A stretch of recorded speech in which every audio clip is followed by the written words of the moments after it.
Welcome. This is Hot Edition. We're live from Anu Sabata Desawe Kanda, also live on Kesmi 107.1 in Tamale and beyond. We're live on W 93.5 in Wa and beyond. We're also streaming live at 3FM 927 on Facebook and on YouTube. You can share your thoughts, views, comments, and opinions with us as well this evening. I am Alfred Okanse. And my name is Christabel Success Treve.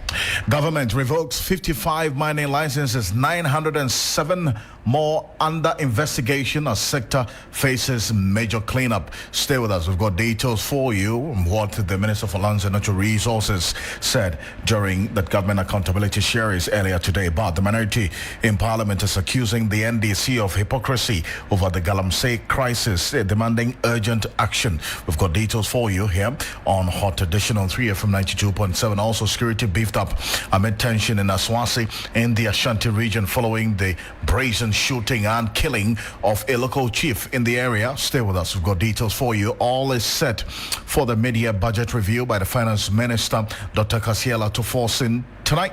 We gauge public expectation ahead of the presentation. We'll speak to some specific sector experts. Also, we'll be sharing the expectations with us here on Hot Edition on 3FM 92.7. And the courts, the former CEO of the National Petroleum Authority, Dr. Mustafa Ahmed, and the co-accused persons have been granted 2 million cedis bail each. Stay with us. We've got details for you here on Hot Edition on 3FM 92.7, also on Kesmi 107.1 and on W 93.5 in Y and beyond. Let's settle for a summary of the news now. Chrisabel? Yes, in our summaries tonight, the Ghana Education Service has announced that the government of Ghana has fully cleared all outstanding arrears of the capitation grant for public basic schools covering the period from 2023 to date. In a statement issued by GES, the payment reflects the government's firm commitment to the smooth functioning and effective management of basic education across the country. Ghana recorded 7,289 road crashes and 1,504 deaths between January and June 2025, according to provisional statistics released by the National Road Safety Authority in collaboration with the Police, Motor Traffic and Transport Department. The report also revealed that 12,354 vehicles were involved in various accidents during the 6-month period, with 8,300 people sustaining injuries. In addition, 1,301 pedestrians were reported to have been knocked down across the country. In other stories, the Minister for Lands and Natural Resources, Emmanuel Amakofi-Boa, has revealed that 1,200 excavators brought into the country have been impounded at the Tema port as part of efforts to curb the illegal use of earth-moving equipment in illegal mining, popularly known as Galamsey. Presenting an update on the sector, the minister explained that the impounded machinery is currently undergoing validation before clearance in line with a new tracking initiative aimed at regulating the entry and use of mining equipment across Ghana. Just before we go, the High Court has adjourned proceedings in the ongoing legal battle between suspended Chief Justice Gertrude Tokonu and the Attorney General to July 31, 2025, when it would deliver its decision on a motion seeking to strike out the Chief Justice's application for judicial review. Chief Justice Tokonu, currently the subject of impeachment proceedings under Article 146 of the 1992 Constitution, has filed a certiorari application arguing that the process is violating her fundamental human rights. You can find all of this on 3news.com. Over to you, Alfred. Let's get into some more stories here on Hot Edition on 3FM 92.7. We're also on Kesmi 107.1 and on W93.5 in Y and beyond now. Earlier today, the government has revoked 55 small-scale mining licenses, while 907 out of the 1,278 licenses are currently under investigation for possible revocation. Now, this follows irregularities identified by the Small Scale Miners Review Committee. Now, the Minister for Lands and Natural Resources, Emmanuel Amakofi-Boa, disclosed this during the government accountability series held at the Jubilee House earlier today. He also revealed that a similar audit is being conducted for large-scale mining operations to ensure compliance with environmental and legal standards. Now, the move, he says, is aimed at sanitizing Ghana's mining sector and promoting transparency and sustainable operations. The minister further announced that the Forestry Commission has successfully reclaimed all 9 red zone forest reserves that were previously occupied by armed gang involved in illegal mining. See the minister earlier today at the Jubilee House.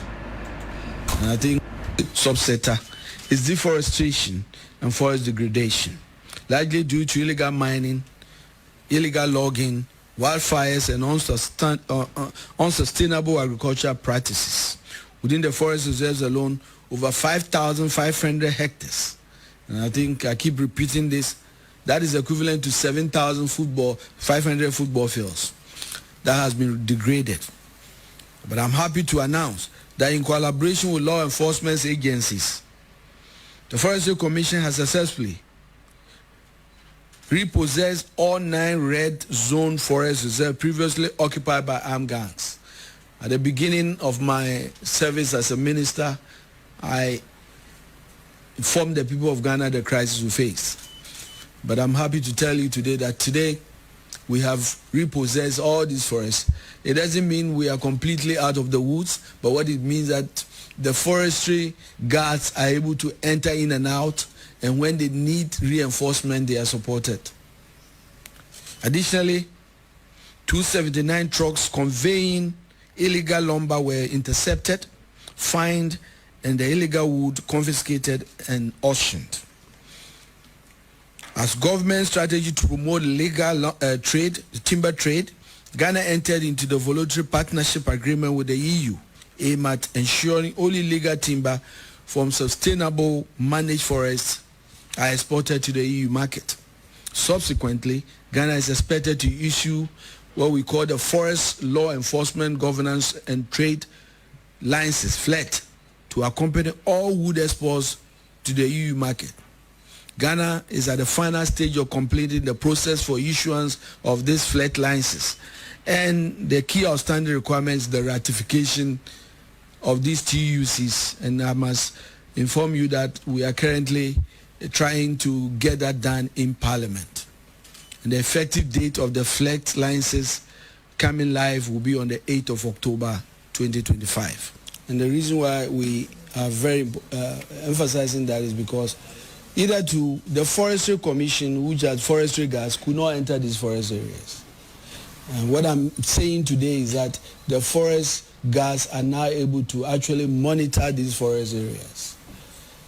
It does not mean that these bad guys have completely stopped going there, but we must continuously keep at it to ward them off and make sure we can protect these areas.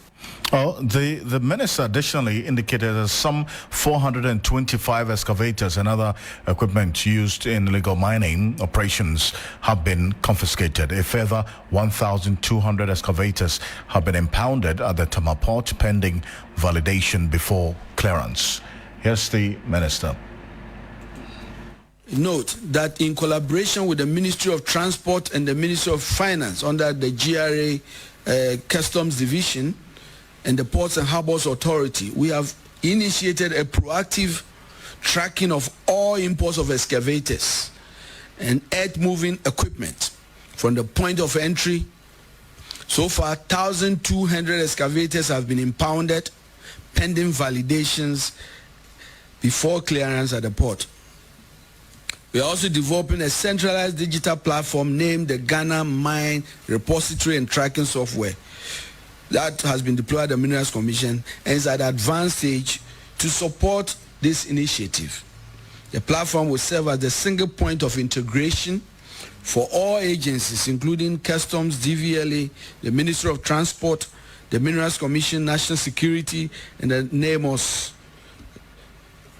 and provide authorized institutions with real-time access to permit history, equipment location, and operational compliance.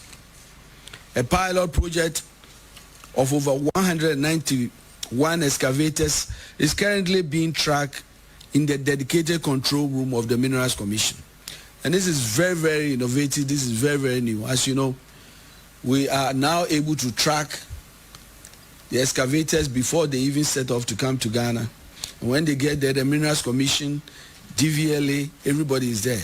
And we have also tracking them to the geofencing and geotracking control room at the Minerals Commission. And we believe that we are going to get to that point where every movement of excavator in this country is actually regulated. Well, let's stay a bit further on this, and let's go on to the telephone now. Awala Sewa is the co-founder of Eco-Conscious Citizens, one of the foremost environmental CSOs we have in this country. Awala, appreciate your time. Thank you for joining us here on Hot Edition. Good evening. Thank you for having me. Now, you hear the minister indicate, first of all, that all the 9 red-zoned forest reserves that were previously controlled, in fact, they had been taken over by armed illegal miners. They've all been taken over. In fact, they've been retrieved from these armed illegal miners by the Forestry Commission, and then also with the support of the Ghana Armed Forces. But he also did indicate that this is not it's not as though these armed illegal miners don't attempt to go back in there. They do, but then the Forestry Commission, with the support of the Ghana Armed Forces, have continuously tried to get them out of the place and prevent them from getting in. How does all of this strike you? Well, I don't know if we're talking about Ghana, because what I am aware of is that the areas where we say the illegal miners have been removed, that is not quite the case. Take the Jimura Forest Reserve, for instance, that we said had been reclaimed or whatever. We all know what happened when the Forestry Commission officers went there. They were ambushed. So I'm sure some efforts were made. I'm sure they were removed from a portion of the forest. But to say that they've been removed completely, I'm not quite sure it's borne by the facts. There are people on the ground who can verify. So efforts are being made, but it is not the case, as far as my information is concerned, that we have retrieved all these or reclaimed all these 9 areas. That is not the case. I see. But then if you hear the minister also talk about, for instance, the Forestry Commission now getting some support from the Ghana Armed Forces in doing this, and we saw that in Abrewa and Ninkrai, this community in the western region that was full of illegal miners, that was bent down, and these illegal miners flushed out. The problem, though, is that there were no arrests, because according to the Forestry Commission officials, the miners were over 5,000, and so they couldn't have arrested all of them in there as well. I mean, what's your thinking about what you have just said, that even though the government is saying that these miners have been driven out of these forest reserves, your reports suggest that some of them are still armed and in these forest reserves? I mean, I'm sure if the administration wants the accurate information, they will have it. We have people of the ground like award-winning journalist Erastus Asaredonko. He's on the ground. He will give you the report. So if we really want to know what is happening, we will know. Yes, you as we have said, you did go to that forest reserve. Your intel told you about 2,000 illegal miners. There were about 5,000. And as you rightly said, you couldn't arrest all of them. But it's not as if you've completely, using the term, flushed them out. That is not the case. You have removed, some of them have escaped and so on and so forth, but they come back. And that is why the Forestry Commission has asked time and time again that you should have army patrol stationed close by, so that when there's movement or activity, they can quickly be dealt with. What needs to happen, and I think UTAC has again made the point, is that the promises made in the before the elections must be kept. Declare the targeted state of emergency, then overwhelmingly, go to all the hotspots. It can even be simultaneously. Remove the illegal miners and their equipment, and then have patrol station close by. You give telephone numbers to the community members. Excavators are not like mobile phones. You can't put them into your pocket. So when they are approaching, numbers can be called so that action is taken. Because what we are doing piecemeal is not working. The threat is still there. The environmental terrorists are still there. We acknowledge that efforts are being made. We don't want to be ungracious and say that nothing is being done. No, lots of efforts are being made. The IGP is also doing very well. But the enormity of the problem we have, the steps that we are taking are not sufficient. We can't run away from a targeted state of emergency. We can't run away from it. We can't run away from repealing LI 2462. there are some measures that if the president has actually acknowledged that we face a national emergency, a national emergency demands robust measures. That is what we have to say. And those robust measures, it's not a question of taking it one day and we go to sleep. It will have to be sustained. The illegal miners will come back. You get rid of them. They'll come back. You get rid of them until they realize that they have no place to hide and they will not be allowed to come back. And systems are being put in place to monitor their movement, and that if they show signs of returning, they'll be dealt with. And in fact, this bit about the targeted state of emergency call that you just made, I want to stay on that further bit. And before we get into the excavators that have been impounded as we speak, the minister in charge of government communications did indicate that maybe there's a lot more engagement that needs to take place in this calls by civil society and then also UTAG, for instance, that government should consider the targeted state of emergency that the president promised while campaigning ahead of the 2024 elections. He says that there are other ways to also achieve the same results that a targeted state of emergency would achieve. And I want to take a listen to him. Set up to coordinate this fight. Again, it is also very important that in the discussion we delineate the issues. There are civil society operatives who actually believe that we shouldn't even do mining at all in this country. Yes. It doesn't matter where you go and do the mining, they will say that it hurts the environment, it hurts butterflies, it hurts animals, so stop. You understand me? Yeah. That view can be respected. It does not mean that it necessarily coincides with the interests of the country. It doesn't mean that mining in itself hurts the environment if it is done responsibly. The reason why I say this is this persistent commentary on the LI 2462. You see, the impression is created that the reason why people are mining illegally in forest reserves is because of this law. That is not the case. That law works in conjunction with 13 other laws, parent laws. We need a state of emergency before we can fight Galamsey. People speak as though the day you declare a state of emergency, Galamsey is one. That is, it is not as simple as that. So that's why I said that, yes, civil society has a right to speak, but let us not create an impression that the moment civil society says this, that is what must happen. Otherwise, there's no other path. Look, if you hold, and I have said it, I have accused President Akufo-Addo of, if you like, indirectly encouraging Galamsey because of his lack of will to fight it. The day you get a leader who is willing to go for any and everybody involved, we will begin to win it. And that's what President Mahama is doing. That is what you require. You don't need a state of emergency to hold Abanga or Yamin accountable if there's evidence that they are engaged in Galamsey. You need a state of emergency to do that. Some said that, oh, we said this in opposition. We said that the law should be repealed. True. But you see, when you take over power, you have a right to act responsibly. You review all the facts. You review all the existing issues and then make a determination how to go. So that's Felix Kwachofo, who is Minister in charge of government communications. So, you know, I'm just sort of astonished. You see, let's not patronize civil society organizations. Let's not be patronizing. Politicians, if they want to be taken seriously, must not just make promises when they're in opposition, and then when they come into government, decide that the promises are made, they don't need to be kept.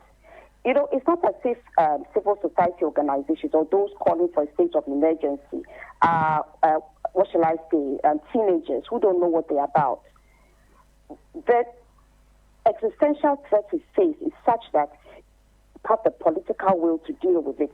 You don't have to call it state of emergency, but you do need to use all the powers that you have, your armed forces, meaning military, navy, Air Force, if necessary, engage them in a consistent, committed fight. So it's not about going to one forest today, saying we've done this and that, and the environmental terrorists have returned.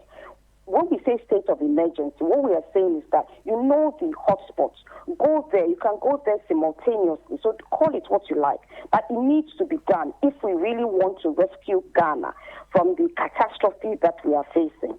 And I think it's very also disingenuous to talk about the LI as if anybody is saying that the minute you revoke LI 2462, all illegal mining stops. Of course not. But what is being said is that before LI 2462 was passed, under the existing guidelines, there were some protections. You can't mine in more than 2% of protected forest reserve. These protections have been removed.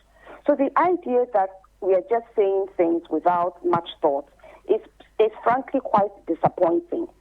And would have hoped that any responsible persons who are preparing to take power, before you make promises, you've thought about it, you've spoken to different people, and you know that it's feasible. You don't just make the promises and then you come to power and say, actually, we did make those promises, but we don't need to keep them. That does not inspire confidence in politics or politicians. Ghanaians gave this administration an overwhelming majority because, frankly, they were fed up with what was happening. They didn't want to be poisoned. They realized that we faced an existential threat. There was ecocide going on. And the past administration didn't seem to be dealing with it because too many of their high flyers were involved. And it seems we voted for musical chairs because even in this current administration, high flyers, party chairmen, MPs have been reported as being involved or complicit. And we haven't seen anything happening to them. Yes, the Attorney General has written to Nyoko regarding 2 persons. But it's more than these 2 persons. One might ask, why these 2 persons? What about all the others who have been reported time and time again, but nothing seems to be happening to them? Will not end illegal mining where well-placed persons connected to both the NPP and the NDC are allegedly involved in illegal mining. But will continue being poisoned. But if I can just come for Anoche teaching hospital has told us that the number of kidney diseases has quadrupled. What are we waiting for? For everybody in Ghana to be dropping dead before we decide to take the measures we should take? But there's one thing as well that's quite striking after today's press conference by the update by the Minister for Lands and Natural Resources. Some 425 excavators and other equipment used in illegal mining have been confiscated. And we also get information that a further 1,200 have been impounded at the Tema ports. We've gone on this path before where we seized over 500 excavators. They all got missing, and we're still, not having any answers as to where these excavators are. What should be done differently this time around? Well, you see, I keep on talking about the political will. We all know that excavators have very limited use. They are used in construction. But when you look at the thousands of excavators in the country, we know that they're not being used for construction. Is there so much construction going on in the country that we need so many excavators? We know very well that the excavators are finding their way to the forest reserves and decimating our forest reserves. You don't need to be a nuclear scientist to say that we are pausing the importation of excavators. It's not a question of a license or anything. We are pausing. Nobody can bring in any more excavators. We have sufficient excavators in the country. And then we talked about a tagging system. I'm reliably informed that it wasn't good enough. Some of the excavators were tagged, and they managed to remove the tagging system, and they find their ways to our forest reserve. So what we can do differently, first of all, stop the importation of excavators. There are sufficient excavators in the country for the legitimate work that needs to be done. And then when excavators are seized, they should be properly handed over to the appropriate authority. Inventory taking. Now, if these excavators grow wings and disappear, whoever it was handed over to should be held accountable, prosecuted. Once the person who is handed over knows that they'll be held accountable, believe me, they'll ensure that the excavators don't grow wings and disappear. Remember, I think last 2 months or so, there was talk about excavators that were court exhibits, clearly marked in red, in Kumasi, at the, Forestry Commission in Kumasi, and they were being removed. I think you will remember that story. I think yes. Erastus Ataridonko reported on it. So this date, has there been investigation? The media also, sometimes you bring up stories, but you don't follow up. What has been the outcome? Why were excavators that were court exhibits being removed from lawful custody? What has happened to those who gave the orders for the excavators to be removed? You see, when you don't follow these things up, what is happening will continue to happen. If you're talking about reset, then reset means beginning to do things properly. There should be a chain. Excavators have been handed over to somebody. They disappear. What are we doing about it? And maybe in a minute, is there the political will to fight this illegal mining? Because you hear Felix Kwatiof also indicate that compared to what was the case previously, this time he's of the firm belief that there's enough political will that has been exhibited to fight illegal mining. Well, I don't see sufficient political will being exhibited. Promises that were made have been broken, and the excuses being given are frankly laughable. We need to declare the targeted state of emergency. We need to use our armed forces and our Navy to ensure that we go to the hotspots and we go to the water bodies. And then we heard about so many rivers that have been diverted. What is the Navy doing? They should be deployed to go and do the needful. And all the term that is being used, the politically exposed persons who have been reported as being involved in illegal mining, what is happening to them? Political will means that you go after everybody, you are not selective about who you are going after. And before I end, I need to say that when the communities are also helping with the fight against illegal mining, they should not be targeted. In Antronsu, for instance, the activists who are trying to protect their landscape from ecocide and the Antronsu stream from being polluted, they rather were arrested on Farmers' Day. Ironically, they are farmers. One is an assemblyman, one is a teacher, but they are farmers.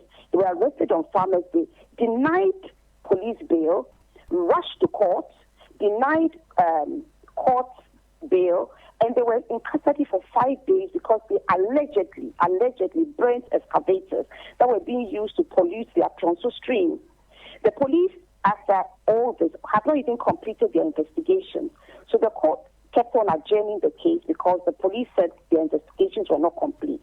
So if the investigations were not complete, what was the purpose in arresting them apart from intimidating them? Okay. So we're talking about political will. The political will needs to be shown everywhere. Right. Activists need to know that their input in fighting illegal mining is appreciated and will not be rather incarcerated. Ola, thank you very much for joining us. Appreciate it. Thank you for having me. Ola Sewa is co-founder of Eco-Conscious Citizens and Environmental NGO. Let's do some other stories now. Former Chief Executive of the National Petroleum Authority, Dr. Mustafa Abdul Hamid, has been granted bail in the sum of 2 million Ghana cedis following his arraignment in a 280 million Ghana cedis extortion and money laundering case filed by the Office of the Special Prosecutor, OSP. As part of the bail conditions, Dr. Abdul Hamid is required to produce 2 sureties, each earning a net monthly salary of not less than 5,000 Ghana cedis. The amounts must be justified. He's also mandated to report to the OSP every 2 weeks as investigations continue. Dr. Abdul Hamid is the first accused in the high-profile case involving 10 individuals and corporate entities accused of orchestrating a widespread corruption scheme within the petroleum sector between 2022 and 2024. Also granted bail under the same terms are Jacob Kwamina Amwa, who is a coordinator of the Unified Petroleum Pricing Fund, and Wendy Newman, an MPA employee. All 3 have pleaded not guilty to charges including conspiracy to commit extortion, extortion by a public officer, use of public office for profit, and money laundering. 4 other individuals, Albert Ankra, Isaac Mensah, Bright Bediako Mensah, and Kweku Abuaje Akwa, have also been granted bail in the sum of 2 million Ghana cedis each. However, their bail terms require 3 sureties, at least one of which must be secured by landed property. They are also required to report to the OSP bi-weekly. The accused are alleged to have benefited from a coordinated scheme that targeted oil marketing companies, OMCs, and bulk oil distribution companies, allegedly laundering proceeds through the purchase of luxury vehicles, properties, and fuel stations. The case, which has drawn significant public interest, has been adjourned to 26 August 2025 when substantive hearings are expected to begin. Let's do some other stories. Again, the Supreme Court has quashed the order directed at the National House of Chiefs in Kumasi to restore Nitaki Adami Lache II on the National Register of Chiefs as the Government chair. In a ruling On Wednesday, July 23, 2025, a 5-member panel of the Apex Court, which had Justice Gabriel Scott Pomwang as its president, was of the view that before making the order to restore Nilanche II's name onto the register, the Kumasi High Court judge, Justice Frederick Tete, did not give Nitaki Taiko a notice and hearing, thereby violating the rule of natural justice. This comes after the Apex Court upheld a certiorari application filed by counsel for Nitaki True, Professor Peter A. Atupari. I see. So, well, that effectively means that Ni Teko Taki Churu II remains the Gamanche. Right. And this is what happened in court earlier today.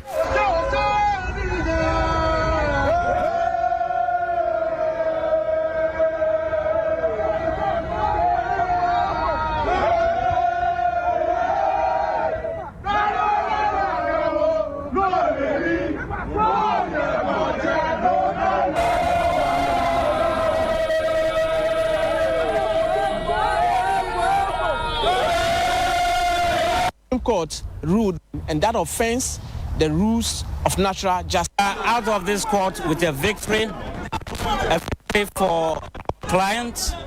Our clients' personal rights in Section 57 have been vindicated, and the background is very clear. On May 6th, he was in the Regional House of Chiefs, where he was denied an injunction. In that injunction ruling, the Regional House of Chiefs Judicial Committee made it clear that my client is the Gaman chair and he shall continue to be Gaman chair in that particular capacity.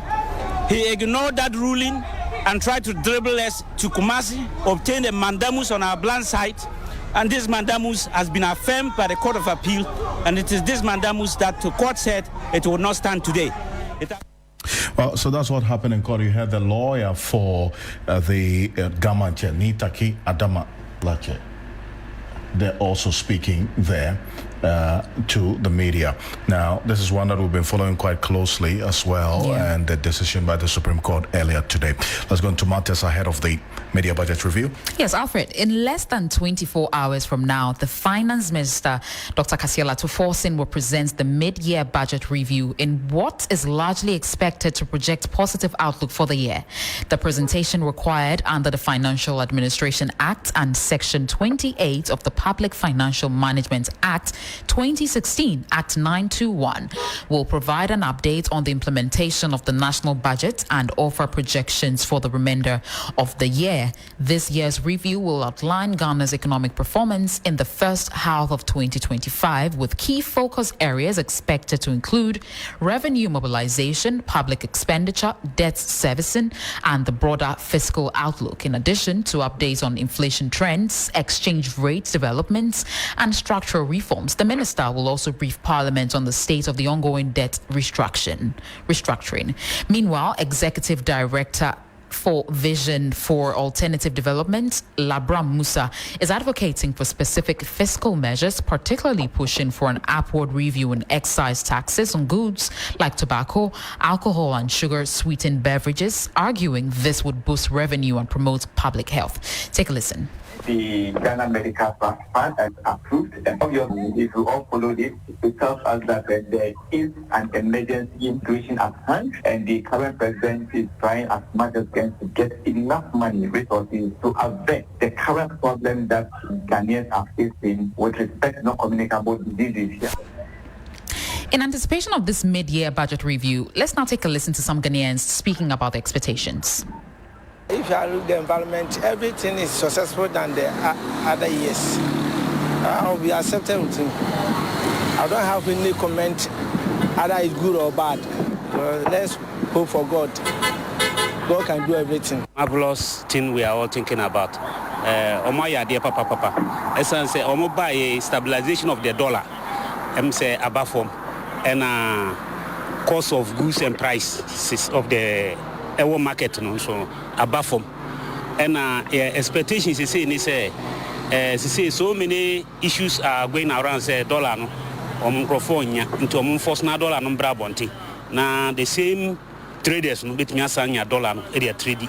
Our prayer is that for the good God to change the story of Africa.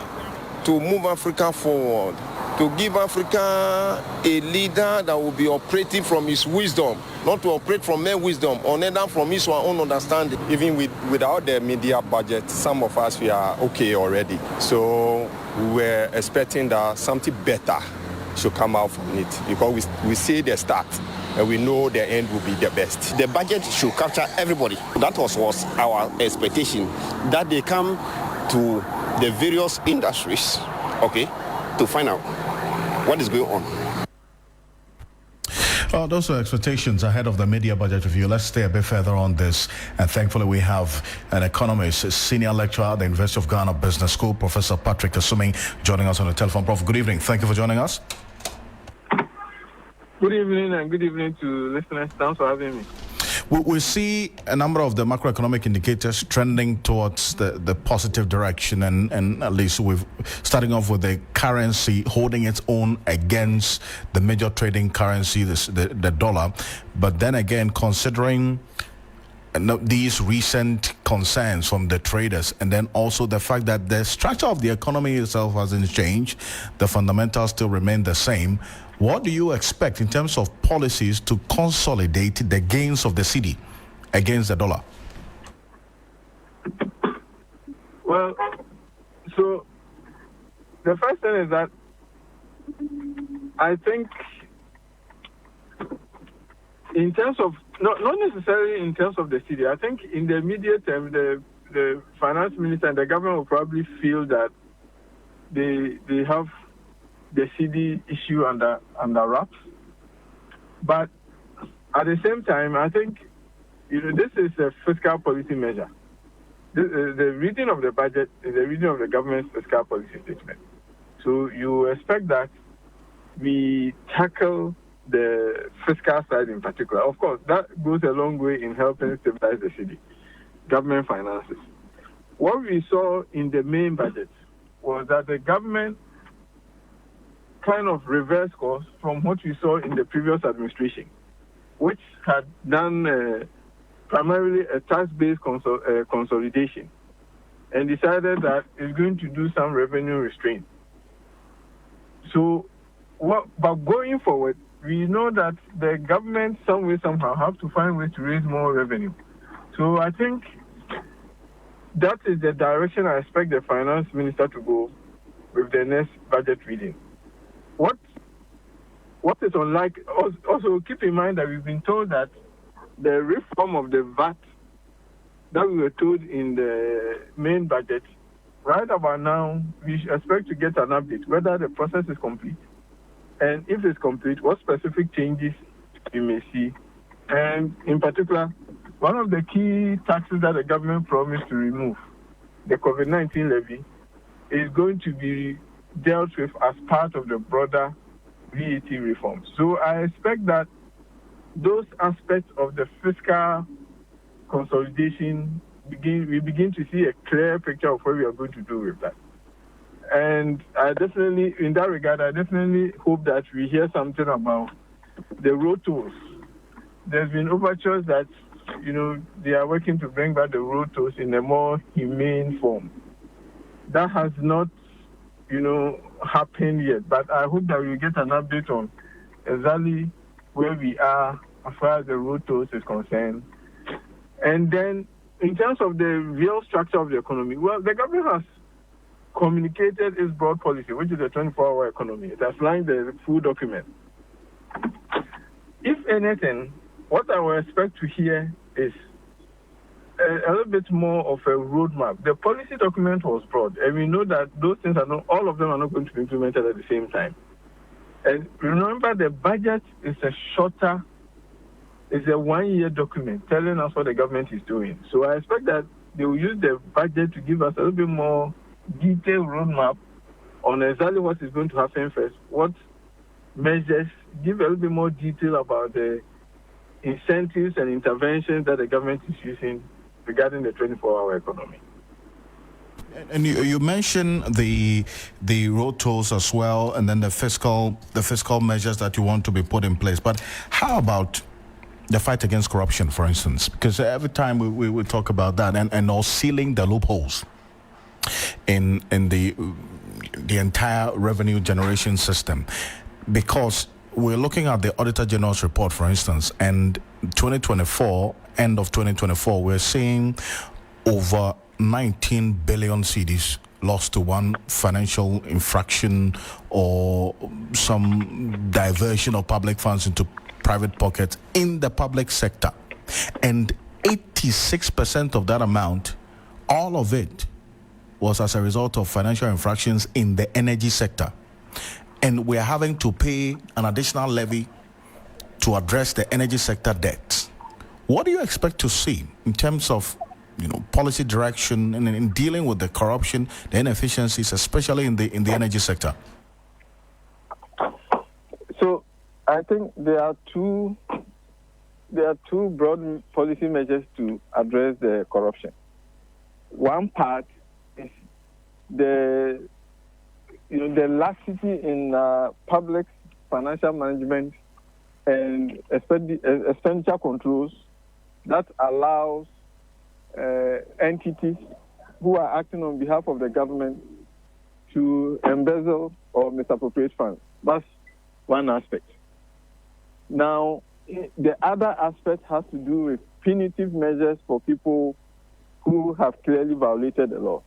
Let's deal with the first one. The first one involves changes in the Procurement Act, the Public Sector Financial Management Act, and overall strengthening of governance reforms that are largely sitting within the IMF. If you look at the IMF program and some of the structural benchmarks that we are supposed to undertake, many of them fall within that category.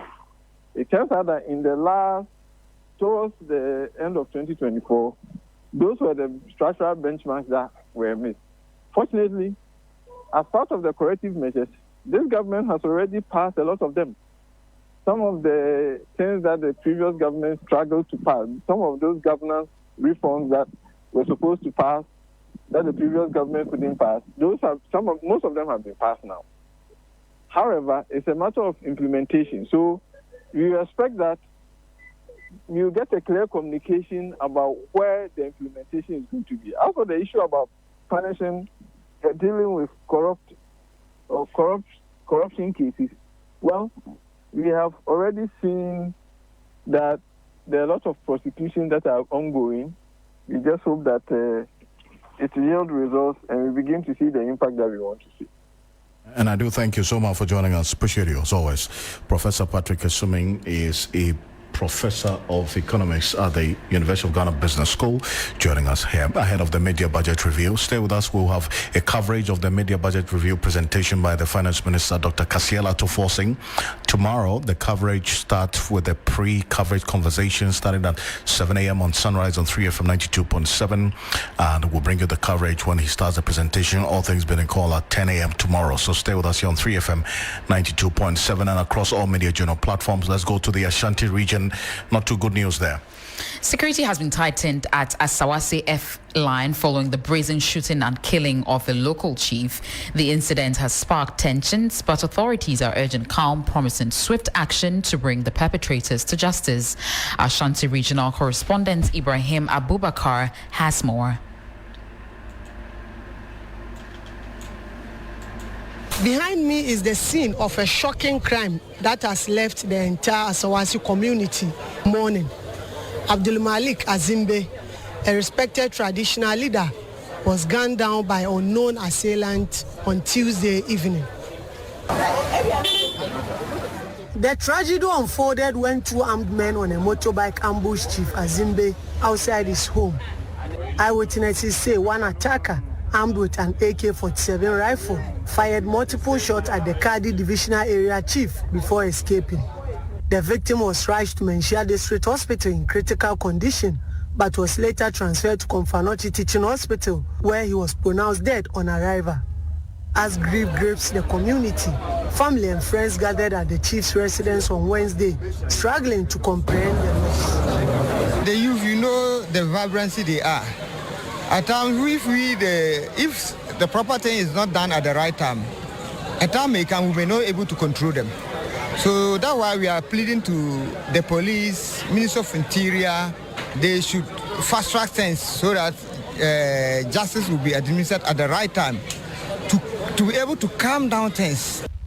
With tensions rising, the Squaremampo Municipal Chief Executive has called for restraint. This is very tragic, extremely tragic, and I will continue to urge calm and ask that they allow the security to finish the investigations and be able to unravel the circumstances surrounding this barbaric act. Surely justice shall prevail in the end. Meanwhile, Ashanti Regional Police Commander DCOP Emmanuel Kujo says the killers will be tracked. Ejumadi yasha said that. Enti muma makumatoyem. Investigations are already underway, and we urge the public to remain patient as we pursue justice. The Inspector General of Police has deployed a specialized team from Accra to assist in apprehending the perpetrators. We strongly caution against any form of vigilante action. Let the law take its course. Ama yewra otumfo no ma obia mfa tumi encheninsa. As the investigation continues, the Council of Zongo Chiefs is pleading with the youth to avoid vigilante actions and allow due process. Nyamichira ni tumi na ya chuo mo a misiramo. Moma ya chira mo se ya wa botre. I appeal to everyone to remain calm and allow due process to prevail. Once the perpetrators are identified, do not resort to mock justice. Instead, we must immediately hand them over to the police so the full force of the law can be applied.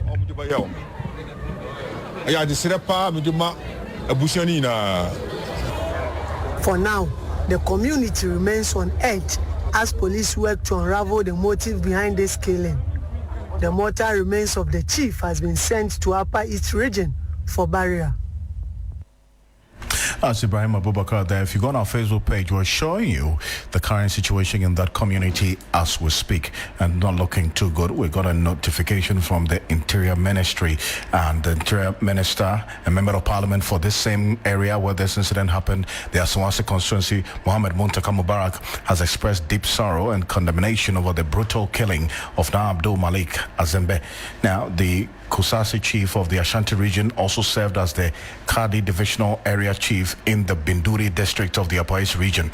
In a statement shared via his official Facebook page, Mohammed Muntaka Mubarak, the minister in charge of the interior and also the member of parliament for the Asawase constituency, described the killing as a heinous act and extended heartfelt condolences to the bereaved family, the Kusasi community in the Ashanti region, and the traditional leadership of the Kosal area. Let's go into some more stories, shall we? Yes, some women's group led by ActionAid Ghana have petitioned the Speaker of Parliament, Alban Bagbin, to expedite the passage of the long-stalled anti-witchcraft bill into law. Today, July 23, marks exactly 5 years since the brutal lynching of 90-year-old Ikuadente at Kafaba in the Savannah region. To commemorate the anniversary, the Minister for Gender, Children and Social Protection, Agnes Namomolate, joined the women's groups to present the petition. On July 23, 2020, Ikuadente was lynched to death after being accused of witchcraft. She was alleged to have used her powers to prevent rainfall in the area, a claim made by a local sorcerer, Sharina Mohammed. Following this accusation, she was severely beaten until she fell unconscious and later died. The Tamale High Court later sentenced 2 individuals to 12 years in prison for each for their roles in her killing. The Criminal Offences Amendment Bill 2022, also known as the Anti-Witchcraft Bill, was subsequently passed by Parliament and forwarded to President Nana Akufo-Addo for assent. However, the President declined to sign it, citing constitutional concerns. Here is Commissioner of the Commission on Human Rights and Administrative Justice, Shraj Joseph Without, speaking at the event held to mark the 5th anniversary of her death. Coalition Trudge would want to make a solidarity statement, and it is in this form. 1, it is good that the coalition is memorializing the day on which Ikuadente was tragically lynched.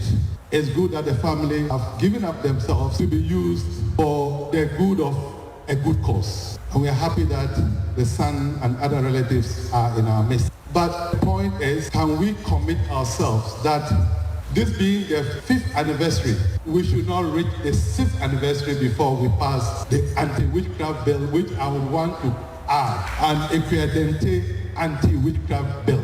That will make the bill more directly related to powerful, let's say, whose death has occasioned the wake-up call, ensure that this should not continue.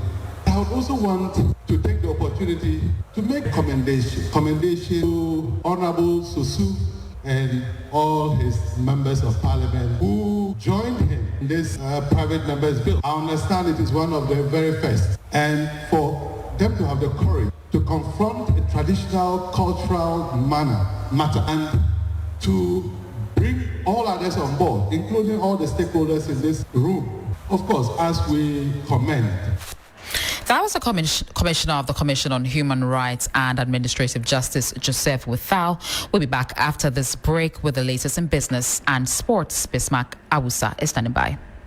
Hello, Ghana. It's a new year and Bill's Microcredit is here to support your dreams. If you're not working but want to start a business, don't let money stop you. With just your Ghana card, you can get a loan to turn your ideas into reality. Already running a business? Need more capital? Or are you a salary worker looking for extra funds? Bill's offers fast and easy loans with no collateral, no deposit, and no SUSI savings required. Wherever you are, whatever you need, Bills makes it happen. Call Bills Microcredit today. Call 0596 920 833.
Hello, good evening and welcome to the business segment on Hot Edition on 3FM 92.7 with me, Bismarck Awusa. Coming up tonight, World Bank report warns of rising digital fraud exposure as 8% of Ghanaian mobile phone users scammed into sending money to fraudsters. This story and others lined up for you. Please stay.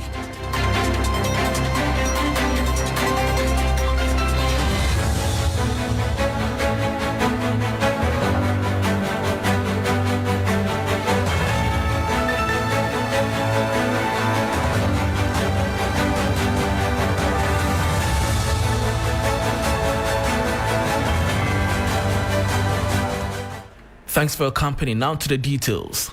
A new report by the World Bank has revealed that nearly 8% of mobile phone users in Ghana have fallen victim to scam calls or messages sending money to fraudsters. The 2025 Global Findex report highlights rising exposure to digital fraud, with experts calling for legal reforms and targeted awareness campaigns to protect vulnerable populations. The following 3 Business News Desk report has the details. Nearly 8% of Ghanaians who use mobile phones have admitted to sending money after receiving scam calls or messages. That's according to the latest Global Findex report by the World Bank. The report reveals that while 32% of users received scam messages but avoided sending money, close to half, about 48%, did not receive any scam attempt. Ghana is listed alongside Gabon and Senegal as countries where digital fraud exposure is high and the tendency to send funds is equally alarming. While both men and women are at risk, the report notes that women are not statistically more likely to fall for scams. The findings point to the growing need for consumer education, with studies in countries like Uganda showing that interactive fraud awareness tools can reduce scam vulnerability. The World Bank is therefore urging governments to evolve their legal systems to treat online harassment with the same seriousness as physical violence. And that was a 3 Business News Desk report on the World Bank warning of rising digital fraud exposure as 8% of Ghanaian mobile phone users were scammed into sending money to fraudsters. Now, ahead of the media budget presentation on Thursday tomorrow, the civil society organization CSO's Budget Forum is urging the government to outline concrete strategies to consolidate recent economic gains. The group is calling for clearly defined policies that will ensure fiscal stability while prioritizing urgent interventions to tackle the country's alarming unemployment rate. According to coordinator of the CSO Budget Forum, Abdul Karim Mohammed, sustained recovery will depend on prudent economic management and targeted support to sectors that create jobs and drive inclusive growth. Key question that we are asking is what specific measures are being taken to sustain some of these gains? Is it just a fluke, or there are underlying policies that will ensure that in the short to the medium term these gains will be consolidated so that we don't go back to old negative experiences that we have had over time? So here we are taking stock of what a year has been and making recommendations to government to pay attention to some specific areas for us to consolidate the gains. A key issue that is a headache to everyone is the persistent challenge of youth unemployment. We always say it's a ticking time bomb, but if you look at most of the time, the policies that are used to address this, they are short-lived, just campaign promises and slogans, but not sustainable jobs per se.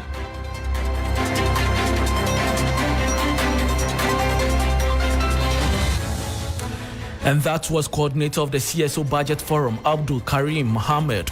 Ending business news on Hot Edition with me, Bismarck Ausa. For more business stories, please check out our website, 3news.com. Oreku Ampofo is here for sports. Please stay.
Hello, good evening, and welcome to the sports segment here on Hot Edition. My name is Oreku Ampofo, and just by way of update from the University of Ghana Sports Stadium, the Black Sack Knights have secured bronze medal in the WAFU Zone B Championships after they managed to beat their counterparts Niger 2-0 in that match as well.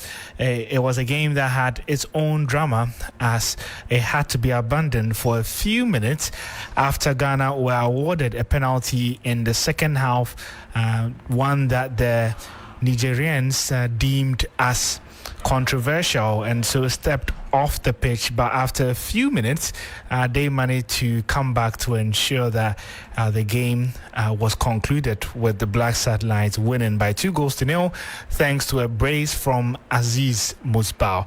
Let's now hear from head coach of the under-20 team, that's Desmond Ofei, who was proud of the team's performance. It's not been easy because I think we're very disappointed after Egypt. We really wanted to qualify to the World Cup. We had to dust ourselves really quickly to come back and get the team ready to participate in this tournament. I think if you look at the squad, we had only 20% of the boys that we used in the AFCON.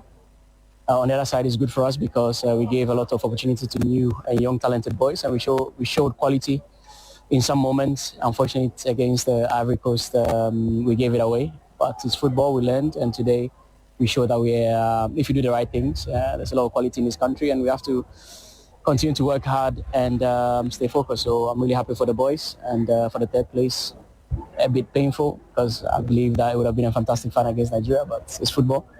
So I'm proud of them, and we keep working. So that was Desmond Ofe, head coach of the under-20 team. And just before we go, Barcelona have officially announced the signing of Marcus Rashford from Manchester United for a season-long loan up until June 30, 2026. The Spanish club would have an option to buy the English player at the end of the loan deal. We have these and many more for you on our social media handles at 3SportsGH and also on our subsequent bulletins on TV3 and 3FM. My name is Oreku Ampafo.